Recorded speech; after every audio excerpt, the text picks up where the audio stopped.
രാഘവൻ നായരും കുടുംബവും നാട്ടിൻപുറത്തെ തറവാട്ടിൽ താമസിച്ചു വരികയായിരുന്നു. രമണി പറഞ്ഞതുപോലെ അവിടെ കുറേ ആളുകൾ ഉണ്ടായിരുന്നു.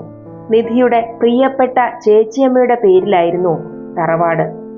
പഴയൊരു നാലുകെട്ടായിരുന്നു അത്.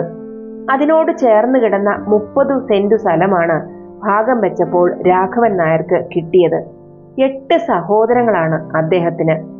ചേച്ചിയമ്മ ഉൾപ്പെടെ 4 സഹോദരിമാരും 4 സഹോദരന്മാരും. ഏറ്റവും മൂത്തത് ചേച്ചിയമ്മ. ചേച്ചിയമ്മ കല്യാണം കഴിച്ചിട്ടില്ല. സഹോദരങ്ങളെല്ലാം അവർക്ക് മക്കളെ പോലെയായിരുന്നു. അച്ഛൻ നേരത്തെ മരിച്ചു. അമ്മ കുറേ കാലം രോഗം വന്ന് കിടപ്പിലായി.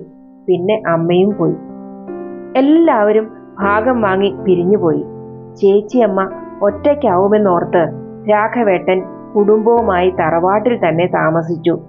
കൃഷിയും പലചരക്ക് കടയുമായിരുന്നു വരുമാന മാർഗം. അവരങ്ങനെ സമാധാനത്തോടെ കഴിയുകയായിരുന്നു. അതിനിടയിൽ കല്യാണം കഴിഞ്ഞുപോയ 2 സഹോദരിമാർ തറവാട്ടിലേക്ക് മടങ്ങി വന്നു. രാഘവേട്ടന്റെ നേരെ ഇളയ സഹോദരി സരസ്വതിയും ഏറ്റവും ഇളയവൾ സരോജിനിയും.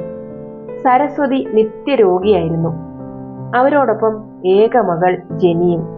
സരോജം ഭർത്താവുമായി പിണങ്ങി വന്നതാണ്. അവർക്കും ഒരു മകനുണ്ടായിരുന്നു, ഹരി. ഇവരെല്ലാം വന്നതോടെ തറവാട്ടിലെ അവസ്ഥ മാറി.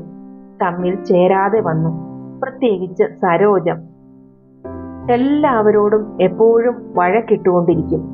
കുട്ടികൾ തമ്മിലും വഴക്കും ബഹളവുമായി. ഈ അവസ്ഥയിലാണ് രാഘവേട്ടൻ തറവാട് വിടാൻ തീരുമാനിച്ചത്.